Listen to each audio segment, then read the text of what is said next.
aka Fast and Furious, aka Better. Hey guys, so I promised you guys I was going to share the story about the accident I had back in December 2016. Yes, I was correct, December 2016. So it all happened early December. I just got back to Nigeria from school. I came back soon after my basically convocation. So I got back to Nigeria to serve, and I was posted to go there. Before then, I've been into modeling for a while.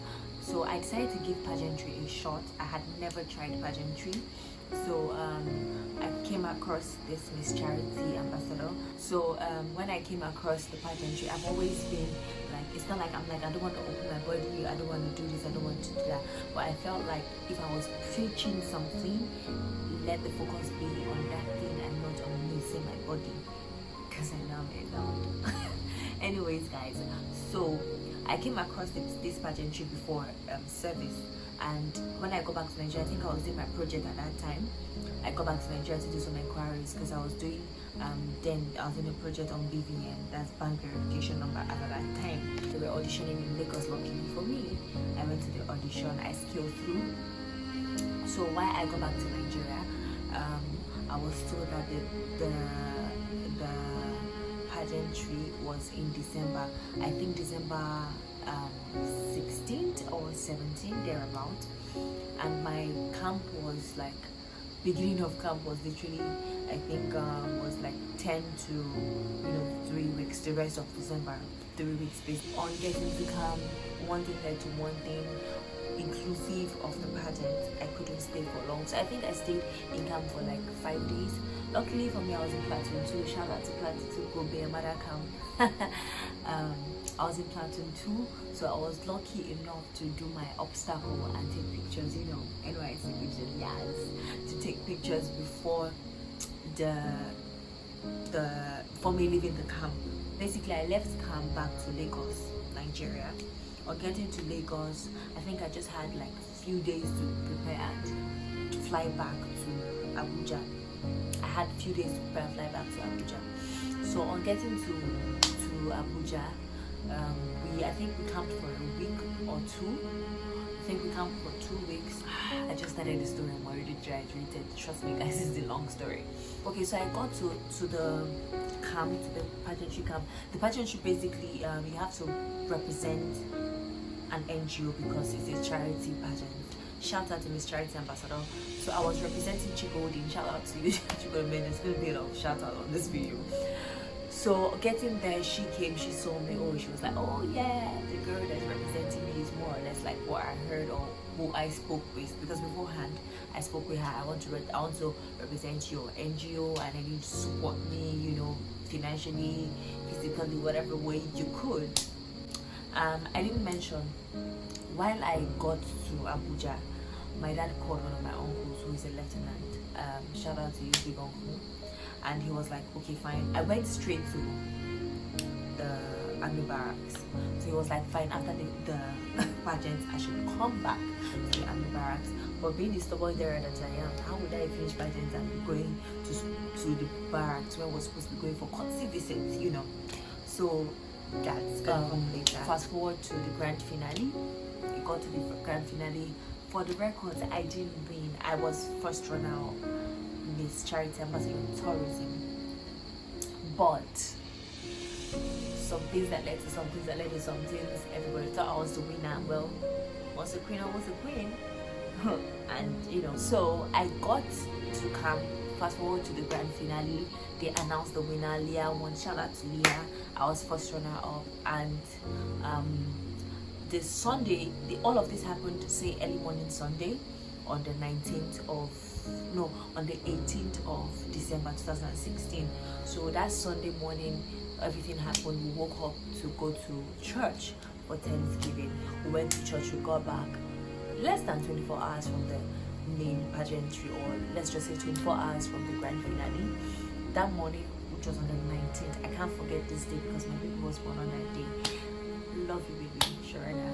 So she's like my soulmate.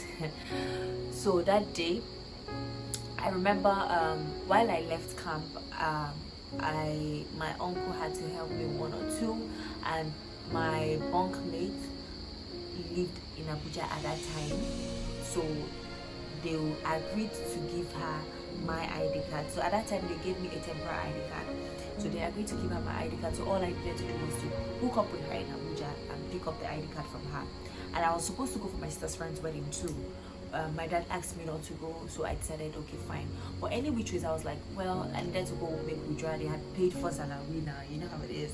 So I wanted to go make withdrawal and also, you know, collect my ID card from this friend of mine, bunkmate basically from NYC.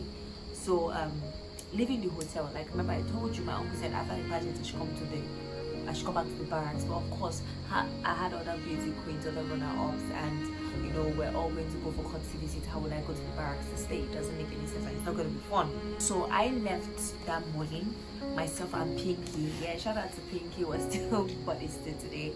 She's a really amazing person. So myself and Pinky left. I think she was going somewhere to withdraw or something, I really can't remember.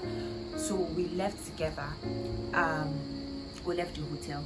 So leaving this hotel to where I was going to collect the card from her, I think she was at Use Market, yeah, if I remember correctly. So I left and I was going to withdraw first.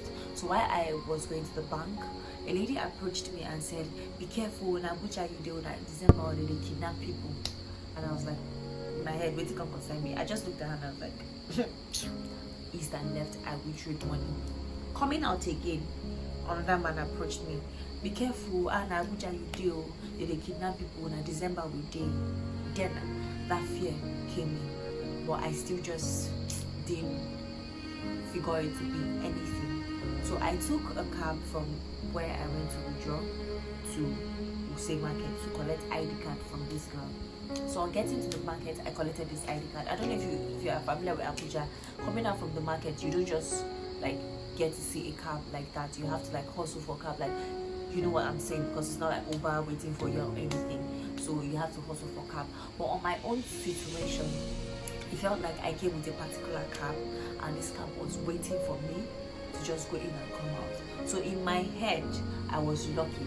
In my head, I felt like, hey, thank you Jesus, so thank you Jesus, so I didn't need to hustle for cab. So I came out from the market after collecting my ID card from her, and she was like, bye, you know, and the cab was just there and it was like, you're going? I was like, yes, and I entered. So it was more or less like me coming out from the market and entering the cab. So it was still more or less like a cab waiting for me. Like I came with this car and they were waiting for me to do what I wanted to do and leave, right? So I got into the car. Luckily for me, I sat in the front seat. Now, sitting in the front seat, I told him, okay, I was going to sooo place and how much is it going to cost. He told me the price. I said, okay, fine, take me there. Already that is a chatter because I asked for the price of how much you're going to take me to where I'm going to. I'm not telling you dropping in a sooo bus stop. I'm telling you to take me to my hotel, back to my hotel. So he said no problem. Leaving the car was checking, so I asked him what's going on. He said, oh, nothing serious. Once it moves properly, that the car was going to go, right? So I was like, okay, fine. So on getting into the car, like I said, luckily from not sitting in front, the car was checking. He checked like that till we got to the next bus stop. He picked up a man. I was like, I didn't really feel uncomfortable at that point. I just asked him a question. I was like, I thought I told you it was chatter. Why are you picking up someone? He said, oh, make a no worry, I'm brother. Did he even say his brother or something? He just said, anyways, he just said the person was going to come down at the next bus stop. I said, okay, fine. Checking car again, next bus stop, he picked up another person. At that point, I became so uncomfortable. So it felt like what those people were telling me while I was going to the job, be careful in Abuja, you didn't kidnap and all of those things, started playing in my head. So that fear came in. So what I did, I remember I was carrying a pink bag. I think that was Pinky's bag. So I put my phone inside the bag. The money I withdrew, my NYC ID card, inside the bag. Then I sent a text to, I can't remember who I sent a text to. I can't remember, but I sent a text to somebody that I was coming to sooo place and they should pick me from the junction because I wasn't comfortable in the car. So this was me texting. Then I put my phone in my bag. The last thing I remembered was that I perceived something. I'm 100% sure that I perceived something, and I blanked. The last thing I remember was this car going into the expressway and on a high speed. Like when I mean on a high speed, I mean on a high speed. So that was the last thing I remember. And then the last thing I remembered again was me at the hospital. While they were driving on that high speed, or he was driving on that high speed, I woke up and I looked at him. The look I felt I saw was like, really, is she awake now? That was the look I'm like 100% sure I saw. And when I saw that look, I was holding my back already before I could remember the last time. So I opened the car. I don't know if they didn't lock the car or they didn't expect what was going to happen. Me myself, of course, I never expected anything. So I opened the car and we're at the first lane. I opened the car and I jumped out of this moving vehicle. Now you know I call myself the real Fast and Furious, the liquid metal. Not funny guys, but so I jumped out of this moving vehicle. It didn't end there. I jumped out. I stood up from where I jumped out. At this point, remember, I didn't even know I had broken leg, not to talk of knee or ankle. I didn't even know what was going on. I couldn't even feel anything, right? So I fell first lane, and I think that express lane is like the 4 lane or something like that. Or where the first lane, I remember very well. I stood up, I ran to the other side of the road. I sent a text that I just had an accident, and I don't know, maybe I slumped. The last thing I could remember was me getting myself 2 days later, because I think I was at the hospital. I think when I sent a message, whoever took me, they started sending calling and telling them the hospital to take me to. So we got to the hospital. The hospital, I can't remember, but I'm sure if I should check, I still have the receipt of the hospital because I kept everything. So I got to the hospital. I think before then, my sister shared already the story or the news to me. Before then, I was chatting with her while I was in the car before I planned that she just gave birth. According to the story at the other side, my mom said she gave birth and she said she wasn't happy. Mind you, my sister is like my immediate elder sister. They call us twins, like we're soul sisters. She was already feeling it that something was going on with me. So she was telling them to call me, but I was unreachable. Like I wasn't reachable. So getting to the hospital, shout out to Joachim. God bless you.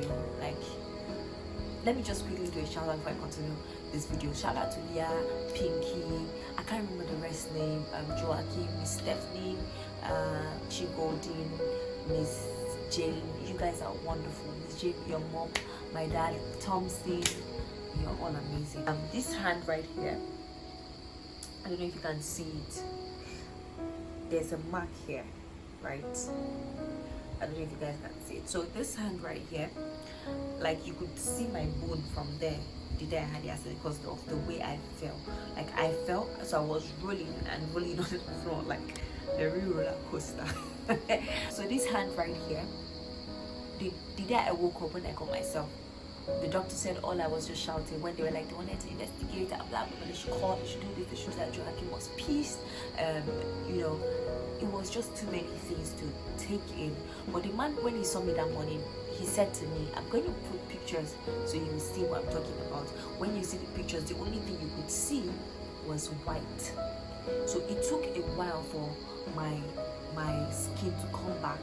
Then blood started to literally, when I started coming, I don't even know how to explain it. I'm just going to put a picture. So when you see the picture, you're just going to see white. Like, anyway, so he saw me and he said, with you, I'm a Muslim, but with you, I would say God really exists, or like there is really God. I'm like, why? He said, because last night when they brought you here, you could literally see your bone through this place, but now there's flesh in it. Like, I had flesh. Now it's even covered, you wouldn't even know anything happened to me. So he was not telling me that. All I was just said, are you the last one? I was like, yeah. He said, I was like, why? It was like, all you were just shouting was, you should not investigate anything, it's fine. I was just praying, speaking in tongues, shouting, my daddy, my daddy. Yes, I know I'm a daddy's girl. I was shouting, my daddy, my daddy, my daddy, my daddy. And I was like, okay. So now, eventually, I think my parents has been calling, nobody wanted to pick to tell them the news. So I eventually picked up and I told them, oh daddy, I had an accident. My daddy started shouting, oh, what happened? Let me call Major Dalu. You were supposed to go to talk, and he was panicking. He said, okay, they should book the next flight for me. I think I was already in the at the hospital for like 3 days. I think I spent 6 days to about a week at the hospital, 5 to about 7 days at the hospital. So he started yelling and shouting. So he booked the flight. So I just told my dad was like, yeah. My dad was like, oh, I'm coming to Abuja now. I was like, Daddy, don't worry, it's nothing serious. I'm fine. It's just I just have bruises, just little bruises. So I was like, snap and send, let me see. I took a picture, so I told my friend that's the picture I'm gonna put. I told my friend to just snap it from a distance so it won't really show. So I took a picture and I sent to him. So because of the way the picture looked, he was like, okay, but that's so much, and no problem, take the next flight. And this was about already 5 days of being at the hospital. So they booked my flight. At that time it was Medview. So they booked my flight. For getting to the airport, I was wheeled to the airport. On getting to the airport, I remember the nurse that was treating me that time, she cleaned me. She couldn't even bathe me.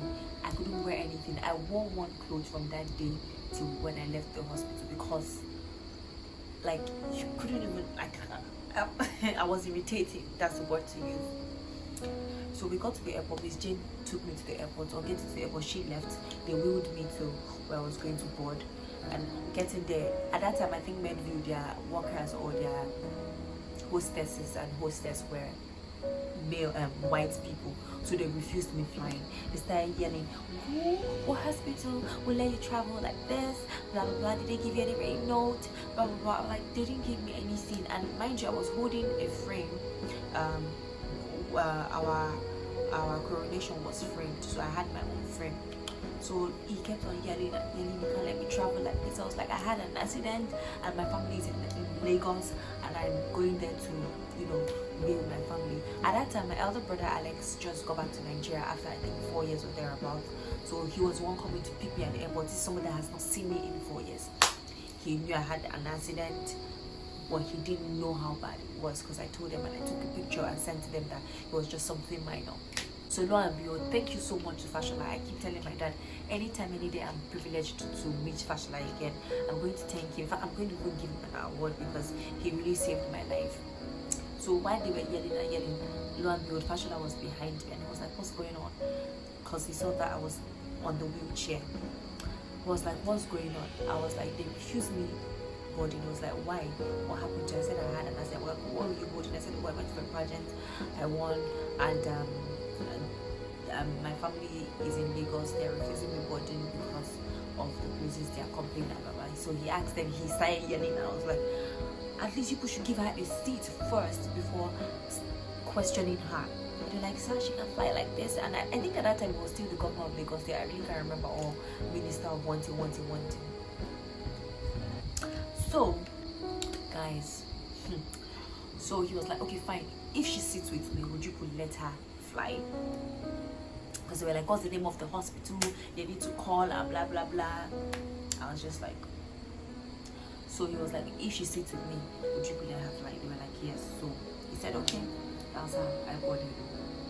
Now at this time I didn't even know anything about PTSD or trauma or one thing. I didn't even know what was going on with my body, you know.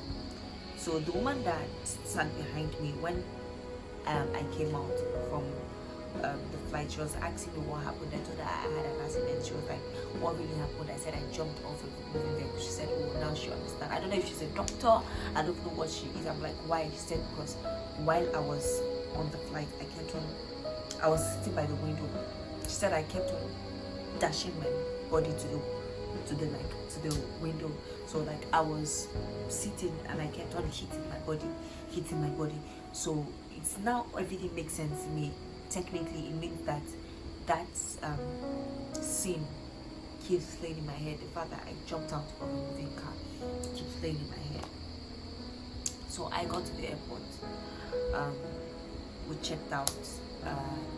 My box was picked up. The woman helped me. Yes, she wheeled me out. She helped me to take my bags. So on getting to the airport, my brother already called. He was waiting for me out. According to him, he said he saw Fashola and he was going to approach him and tell him, why is Lagos like this, what's going on, and blah blah blah blah blah. But when he saw me, because like this is me coming out from here, this is Fashola coming out here with his convoy. At that time he had already left me because he had already done his part God willing. So my brother was like trying to approach him to go and, I don't know if they were going to allow him or not, but that was his intention. And he saw his sister on a wheelchair. Everything just, he started crying. He was like, I thought you said it's nothing. And I was like, yes, it's nothing. He said, but you can't walk, stand up. I couldn't move my body. And he carried me off the wheelchair.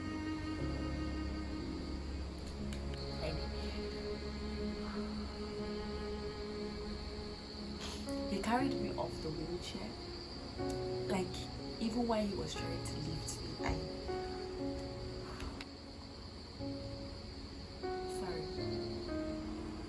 even while he was trying to lift me, like, he couldn't touch me anyway, because trust me, the only part that was saved was my face.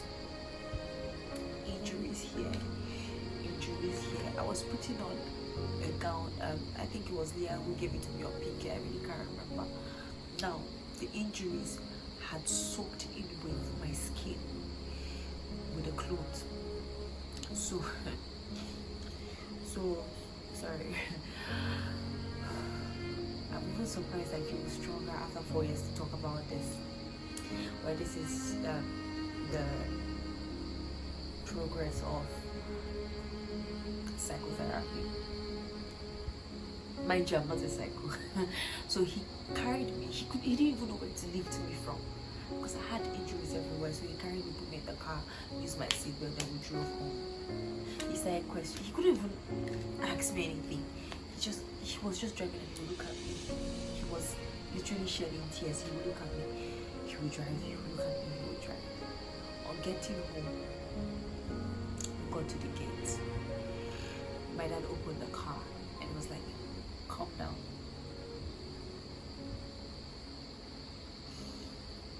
I remember my exact words that day was, Daddy, I can't move. My dad was like, DERA, Mom, calm down. I was like, Daddy, I can't move. He said, I thought he said it wasn't serious. I think then my brother opened his boot and brought out the wheelchair. My dad started crying. That day, my dad's a very emotional person. Mind you, my mom wasn't in Nigeria at that time because THOINA was born, so she wasn't in Nigeria.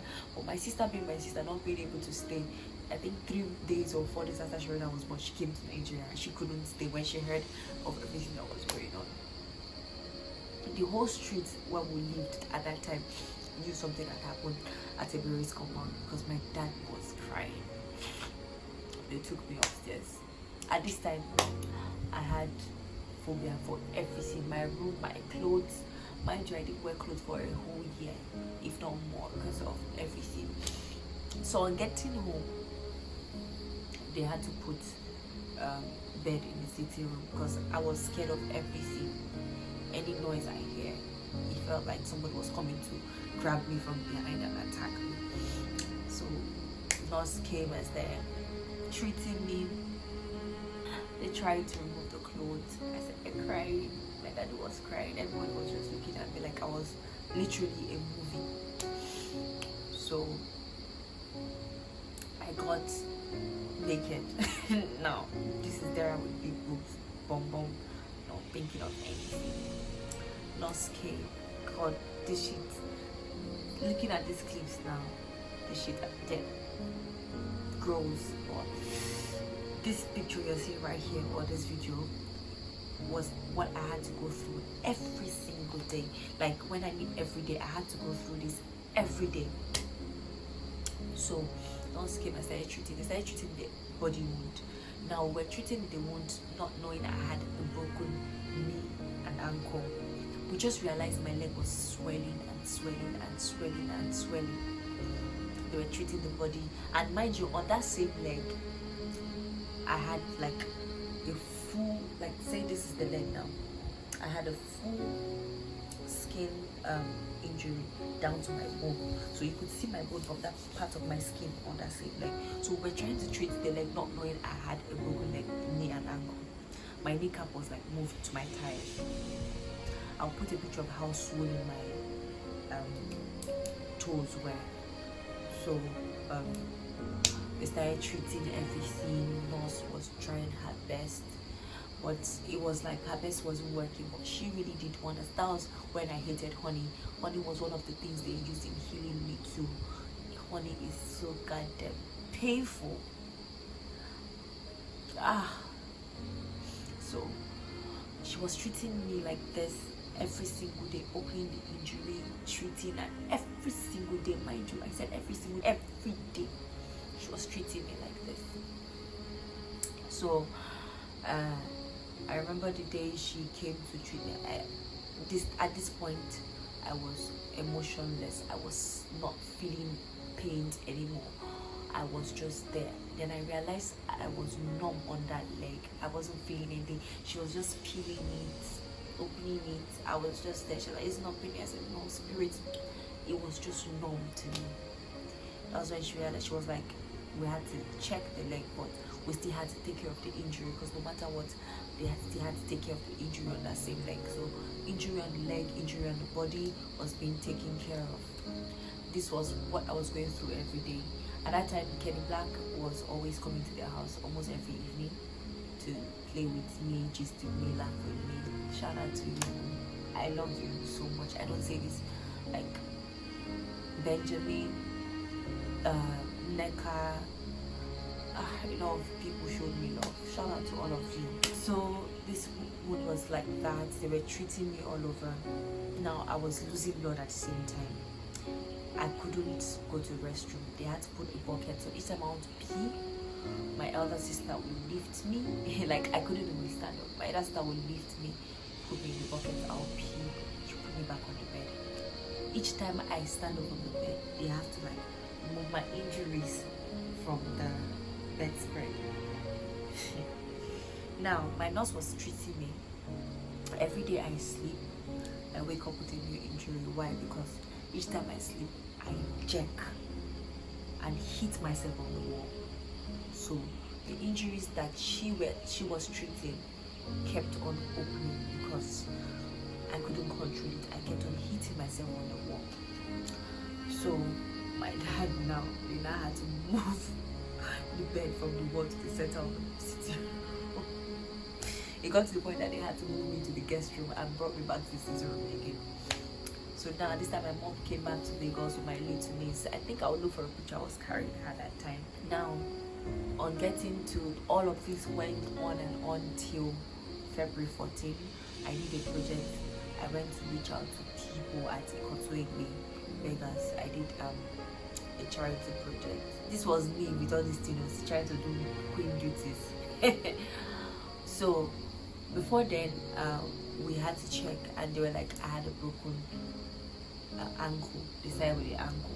We're like, okay, what is going to be done? Bone by, but they said no, they had to cast it. Cast? No, they casted my leg. I'm like, is it casting over? This is not funny, guys. So I remember the day after the cast, I had a photo shoot that day. So the whole thing was done. We went back home. Now mind you, I had injury on that leg. Why they had to cast it? Because the man was like, I don't know what you were saying, with or without the injury. So I had an open sore, and till today I still have that big scar because we didn't wait for it. We couldn't wait. I had an open sore and they had to cast the leg. Went home, treatment continued. Before you know, 6 months had passed. I was 7 at that time. I would go to Ekiti once in a month to do my clearance. I'll come back, you know. Treatment was going on, ongoing. Now, mind you, I was doing all this, we forgot the psycho part, the mental part. So all of this went on and on and on. Guys, this is a very long story. I think I'm not going to like talk for so long because I've already been talking for so long, but I'm just going to, I think I'm going to do a part 3 of this history or this whole process, because I still have to tell you about going through healing process, PTSD, psychotherapy, physiotherapy, you know, surgery. Yeah, I had surgeries. So getting there, they removed the cast after I think 2-3 months. Now I had to start learning how to walk again. My leg became like my hand. My leg was already eating up. I still, now they removed the POP cast. I couldn't feel my leg. Pinch me, use needle on me, do anything. My leg was just white.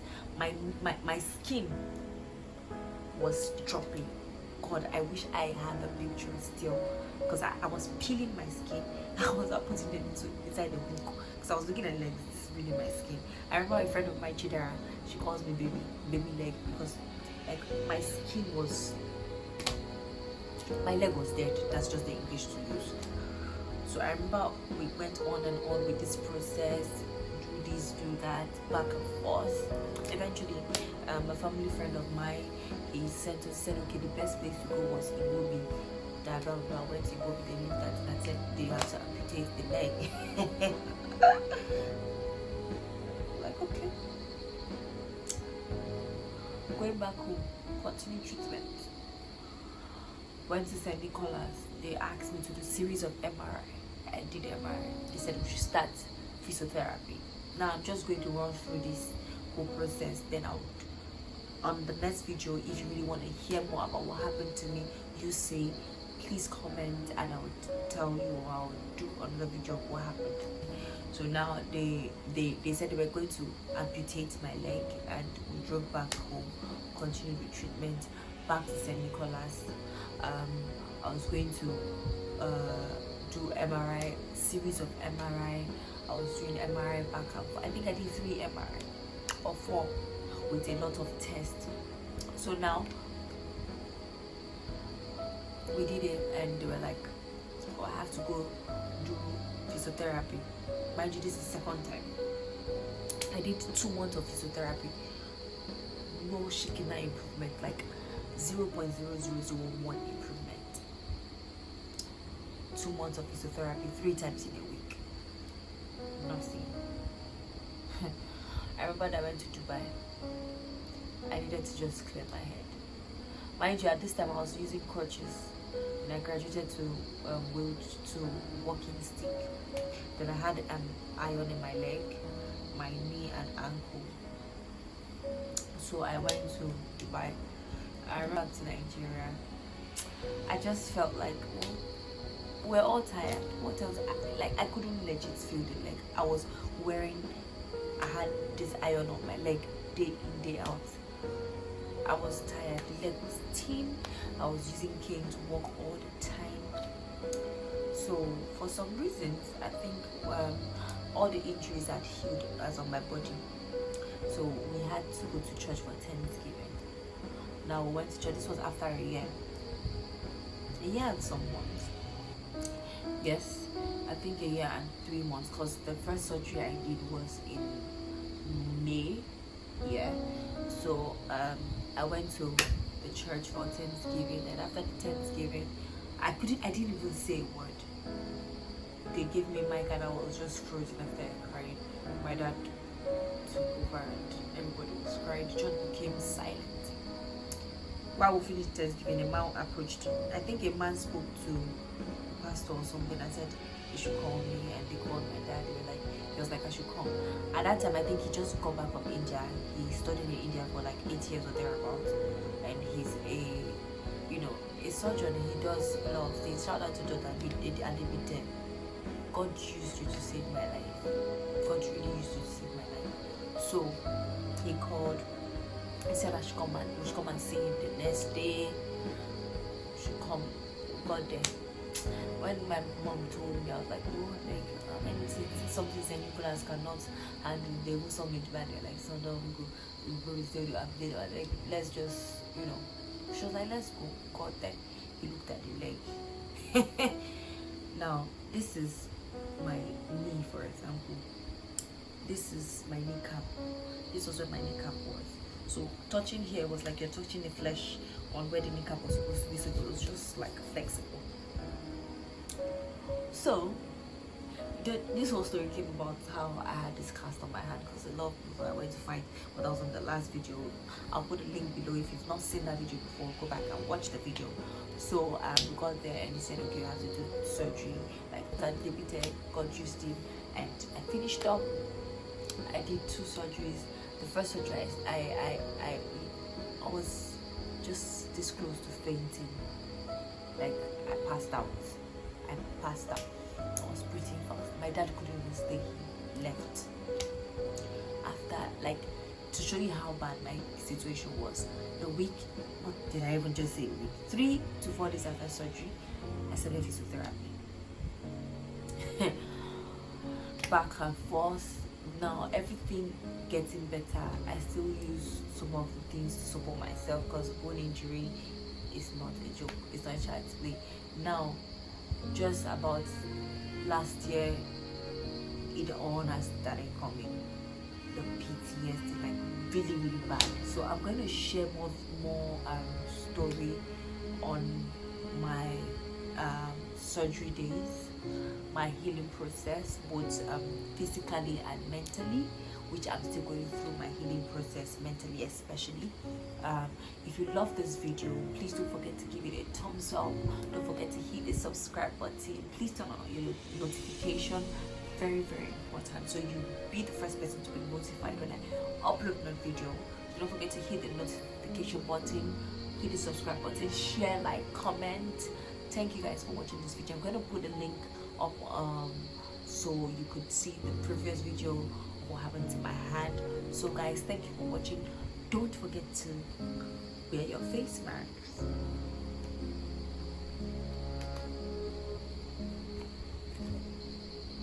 Sanitize regularly.